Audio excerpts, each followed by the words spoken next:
Viral विहार board YouTube channel से मैं आपका तहे दिल से स्वागत करता हूं।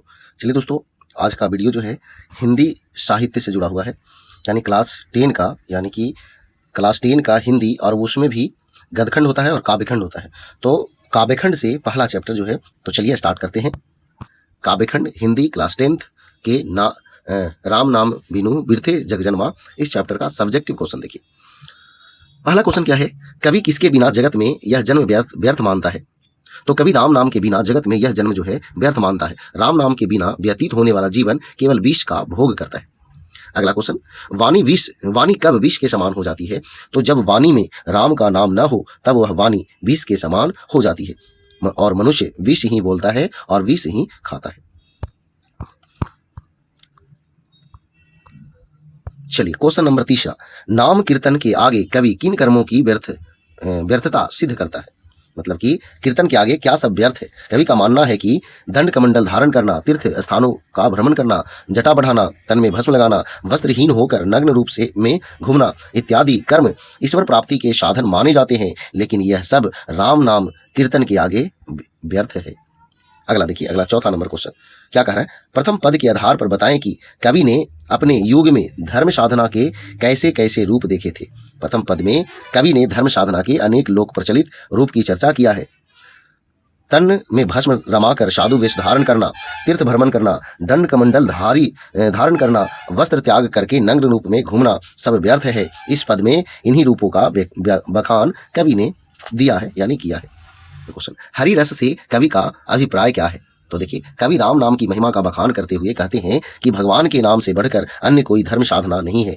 भगवत कीर्तन से प्राप्त परम आनंद को हरि रस कहा गया है, यानी भगवत कीर्तन से प्राप्त परम आनंद को हरि रस कहा गया है। भगवान के नाम कीर्तन, नाम स्मरण में डूब जाना, हरि कीर्तन में रम जाना और कीर्तन में उत्साह परम आनंद की अनुभूति करना ही हरि रस है।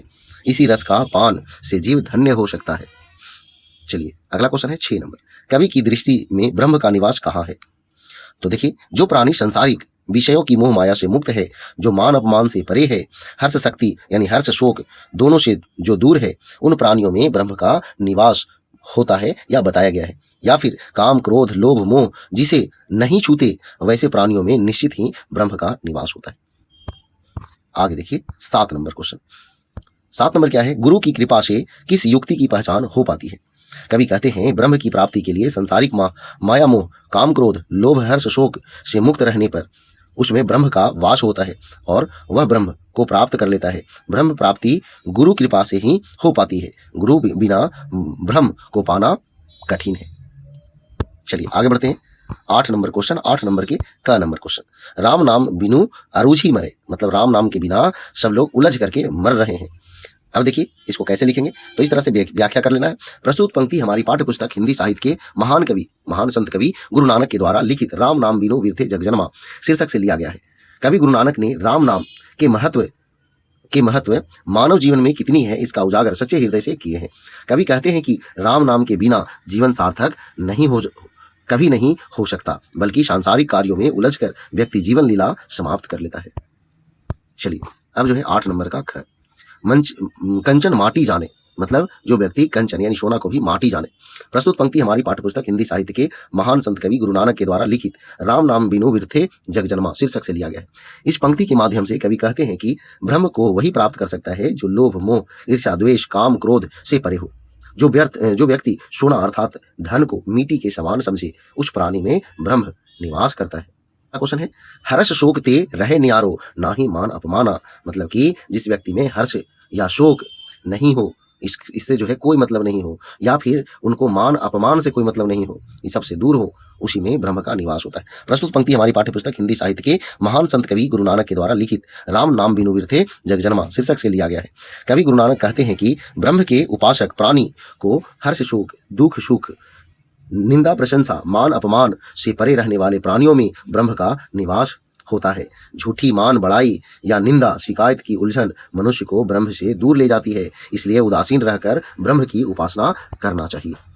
आपका नानक लीन भयो गोविंद छो ज्यो पानी संग पानी, कह रहे हैं नानक, गुरु नानक कह रहे हैं हम लीन हो गए हैं इस तरह से गोविंद में, जिस तरह से पानी पानी में लीन हो जाता है। प्रस्तुत पंक्ति हमारी पाठ्य पुस्तक हिंदी साहित्य के महान संत कवि गुरु नानक के द्वारा लिखित राम नाम बिनु बिरथे जग जन्मा शीर्षक से लिया गया है।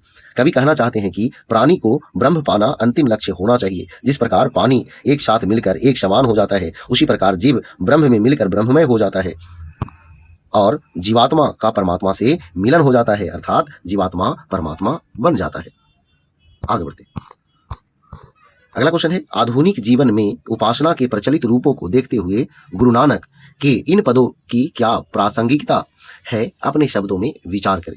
देखिए, आधुनिक जीवन में उपासना के कई स्वरूप दिखाई पड़ते हैं, जैसे जटा बढ़ाना, भस्म लगाना, साधु वेश धारण करना, गंगा स्नान करना, दान पुण्य करना, मंदिर मस्जिद में जाकर परमात्मा की पुकार करना तथा तीर्थ यात्रा करना सब व्यर्थ है जब तक कि मुख पर राम का नाम न हो। यानी कि भागवत कीर्तन में आप राम का नाम नहीं लेते हैं तब तक ये सारी चीजें व्यर्थ है। तो चलिए, इस तरह से जो है आपका ये सब्जेक्टिव क्वेश्चन समाप्त हुआ। ये वीडियो जो है अगर पसंद आया तो वीडियो को लाइक करें, दोस्तों का शेयर करें। तो आज भर इतना ही। जय हिंद, जय भारत, वंदे मातरम। और अगर हमारे साथ जुड़ना है तो चैनल को सब्सक्राइब करें।